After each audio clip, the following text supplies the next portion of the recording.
baixa autoestima, sensação de estar incomodando, pensa 1000 vezes antes de dar a sua opinião diante das pessoas. Muitos desses sintomas acometem pessoas com TDAH, e eu era uma delas. Investi em autoconhecimento, testei várias estratégias e depois de muito treino e prática, desenvolvi um método para superar tudo isso. E você também pode conhecer esse método no primeiro link da descrição. Geralmente, quais são as principais queixas que ela tem para procurar o psiquiatra e aí depois diagnosticar um TDAH, por exemplo? Eu acredito que talvez a queixa mais frequente seja de ansiedade.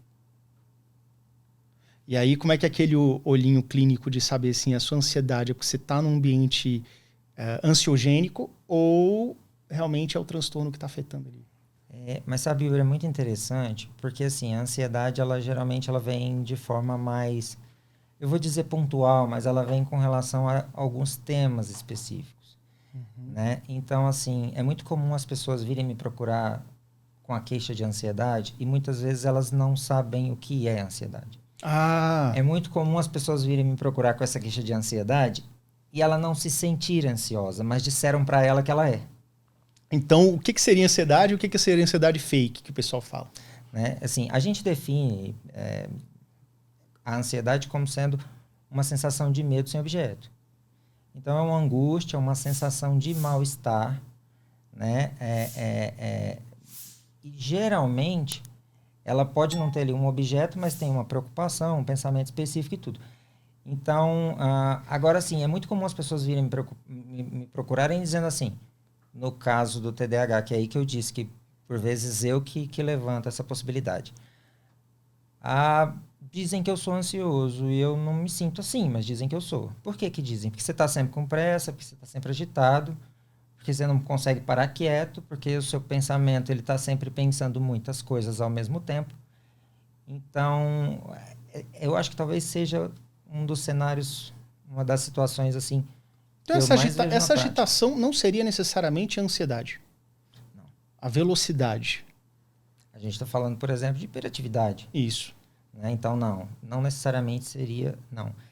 É claro que quando você aborda o TDAH de uma maneira mais ampla, principalmente no adulto, e aqui a situação muda um pouco do que quando você vai observar, analisar, estudar crianças, você tem algumas situações ou temas que vão prender mais a situação. Às vezes as pessoas me procuram e dizem assim, fala, poxa, mas eu não acho que eu tenha TDAH porque eu não tenho dificuldade para se concentrar. No que gosta. No que não gosta, mas é necessário, você às vezes já percebe uma dificuldade maior. Né? Então, depende muito. A gente precisa fazer uma análise um pouco mais apurada de vários temas para pesquisar essa dificuldade de concentração e essa velocidade de pensamento. Né? Eu achei uma definição interessante para o TDAH no adulto, que ele diz, de um autor que eu não me lembro o nome, mas ele especificava assim, vamos definir o TDAH aqui como sendo nada mais, nada menos do que a dificuldade de priorizar dentre as funções executivas. Uma síndrome executiva de priorização, talvez. Se a gente pega as funções executivas do planejamento, a memória, a própria concentração, a concentração alternada ou a concentração contínua, memória de trabalho. Às vezes eu simplifico assim para quem eu atendo. Imagine que dentro de todos os estímulos que chegam ao seu cérebro a todo momento, os disparos de todos os neurônios que acontecem a todo momento, desde você parar para sentir o seu dedo do pé dentro do sapato, até o pensamento, passando pelo gosto, se a boca está com saliva ou não, se está respirando ou não, tudo isso vai chegar simultaneamente ao cérebro. E é preciso que o cérebro consiga priorizar o que ele vai trazer para a consciência e sustentar. Perfeito. Então, dentre o que atinge a consciência, considerando ainda o pensamento, o planejamento e a emissão de uma resposta, vamos imaginar nosso cérebro como um processador.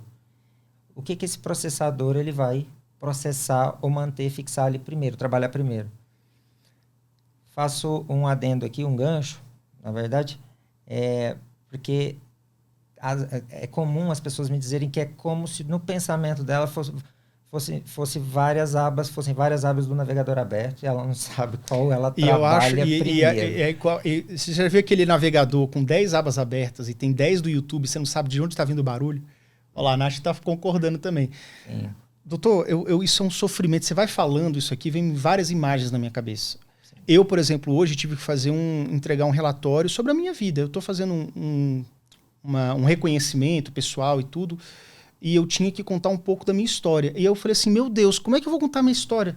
São 40 anos de coisa para contar, como é que eu vou priorizar? E aí eu fiquei enrolando, doutor, horas e horas e horas para começar. Na hora que eu comecei, foi rápido, tá? Em 45 minutos eu fiz. Para mim é relativamente rápido isso. Mas até eu botar a ideia no lugar e tudo, escrever aquelas 15 linhas do resumo da minha história, do que eu priorizei, foi difícil. E isso é todos os dias.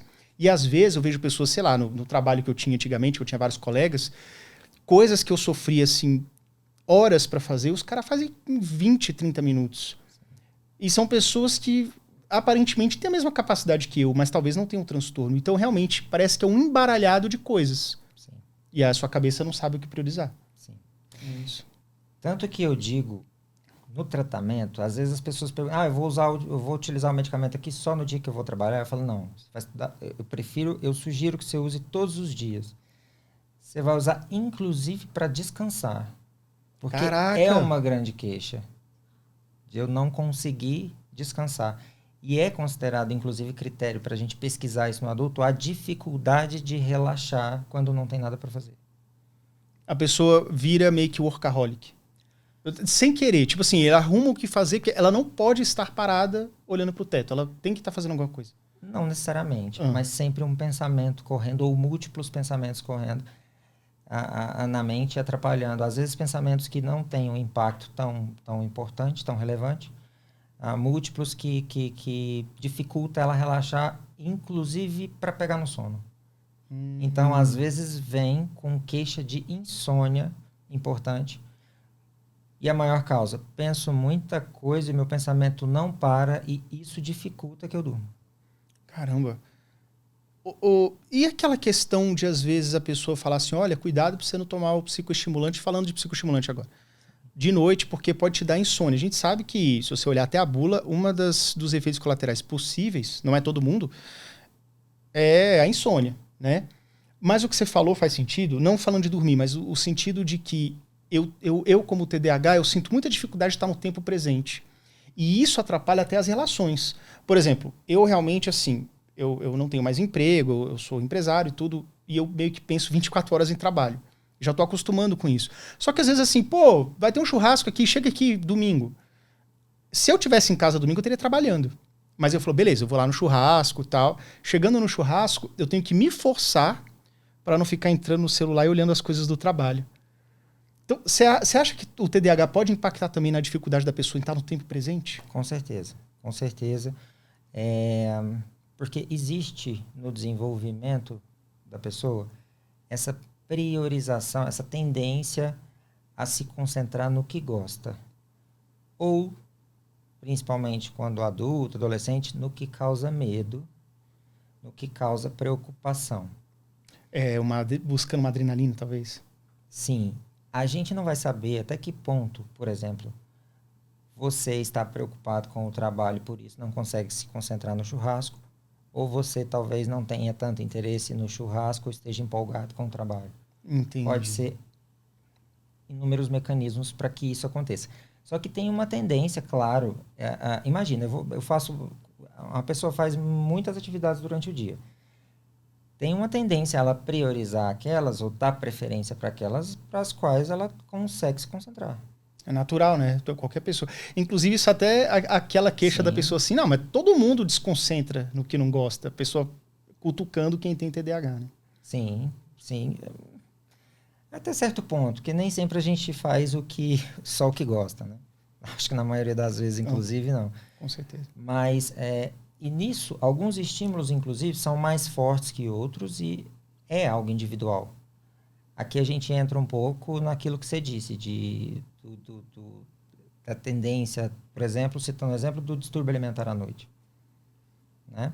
É um estímulo forte que consegue prender minha atenção, mas não é assim para todos. né? Às vezes eu digo para as pessoas também assim, lembre-se que seus sentidos foram feitos para explorar o mundo, né? Então, naquele momento que o pensamento, que tiver difícil se concentrar em alguma coisa, vamos buscar algum estímulo que seja mais intenso ou que consiga acalmar seus pensamentos ou desviar a sua atenção. Vamos buscar um perfume, um aroma que você goste, que seja mais intenso. Vamos buscar ali um estímulo visual que vá te atrair ali, te chamar a atenção por algum período. Vamos buscar nem que seja uma sessão de massagem. Vamos buscar, não sei, o cobertor de microfibra no ar-condicionado, enfim. Aí a gente entra muito em questões individuais. Até questões individuais e explorando os sentidos, né? Sim, e não só. Quando você fala da questão alimentar, é muito frequente não só a tendência à compulsão, como por alimentos doces, que se fazem muito mais presentes no paladar.